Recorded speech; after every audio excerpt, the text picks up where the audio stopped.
Jamie? Yeah, I was talking to Tony Erie Jr., his crew chief, this morning, and he said, there's the top line, and then there's Junior's top, and there's a big difference. He told me that Junior tells him that when he gets up there that close to the wall, that the air gets compressed against the wall, and it keeps the back end from sliding out. He said it's like a buffer. Would you guys know anything about that? I don't know. We had his dad could see the air, and now Junior telling this. But what do these guys have, Andy? I don't know, but Harry Gann, he used to say, when you get real close to the wall, you know you're right where you need to be when you can smell it. He said, you can smell the paint on the wall. True story. That's what he said. The Junior's up there, and there's other guys that run up there, but they don't make the time that Junior does. They have to slow down. I think Junior got a sniff of it that time. He was up there.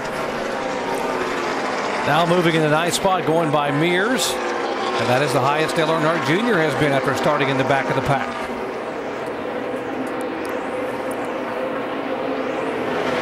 See Casey Kane trying to stay on the lead lap, fighting off Carl Edwards. Edwards a leader, David Reagan in second spot. David Rudeman, who was our pole sitter, running solidly back in third position. Mike.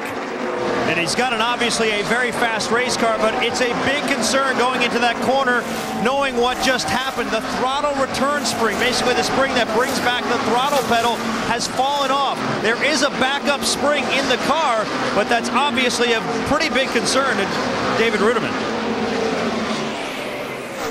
Throttle return spring fell off, or some fell off. It's real easy now. All right, brother, long way to go. Hang in there now. Yeah, just think about it, though. How do you think it feels letting off at the end of the straightaway, not knowing if it's going to stop? Don't even think about fixing it, though. Just I'll figure it out. And they're just trying to keep David calm inside that race car and charging into the corners. But Tim Brewer, you can explain how this happens and why it should be such a concern.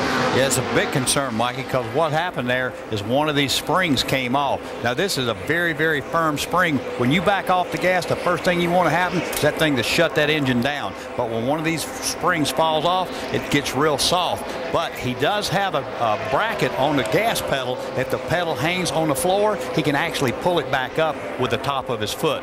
So it's not going to be a bad situation that he can't control it. Jamie? Well, Tim, the 20 car of Tony Stewart making his way down a little early here for Tony Stewart. He says it's just a bit tight. Car's been pretty good. And you can't see it real clearly, but on the hood of that car, his team surprised him and put a decal representing every win they've had together, all 33 of his Sprint Cup victories, and they do have one inside that cockpit to the right of his steering wheel in case they go to victory lane today. 4 tires and fuel for the 20. Mike? Kyle Busch really unhappy with his race car, Jamie, saying it's good for about maybe 4 or 5 laps. Then the car just gets real tight. They're going to try to adjust it right now with air pressure. They also make a chassis adjustment, but Kyle really had high hopes coming into this race, thinking they could end the season the way they started it with a victory, but it hasn't gone that way, Jamie.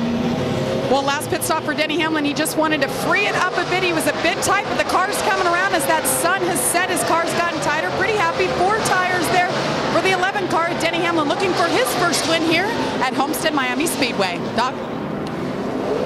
Jeff Gordon been on and off pit road. He's leaving as well. They come and make this cycle through a stop. So there's a 31 car, top of your screen coming down. Jeff Burton coming at you, as is Gordon. 44 car, Rudeman also on pit road. Kevin Harvick is in. He was needing some help on this race car. He was extremely loose, so I'm sure they made some air pressure adjustments here. See if they can get Kevin a little bit more grip. Yeah, he had lost a couple of spots, couldn't get the car to be able to grip off the racetrack and get in the throttle. Here's Jimmy Johnson side by side with Elliott Sadler coming down. See, everybody on pit road, once they start pitting, you need to get in on pit road so you don't lose any time, because tires are worth so much when you come back out on the track. And finally, here comes our leader, Carl Edwards, off the racetrack to make his next green flag stop. See, all the black marks, the car's trying to slow down to get to this commitment line. And they're locking them up. There's no doubt Watch these guys dropping down here. Carl did a nice job getting his car on pit road there.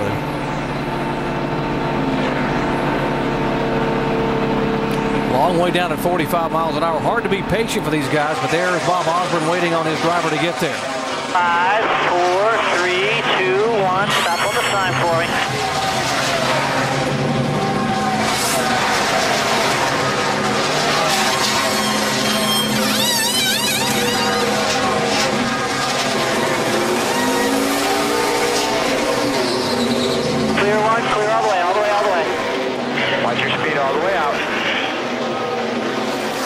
Just under 14 seconds. Not how you do it down there. Got him in and clean, and just had to get a nice, clean, simple, and uncomplicated stop. You could hear Carl revving up the engine. He was getting ready to go. He knew that the guys had a good pit stop going. He maintained the lead through that because he was one of the last cars to make a pit stop.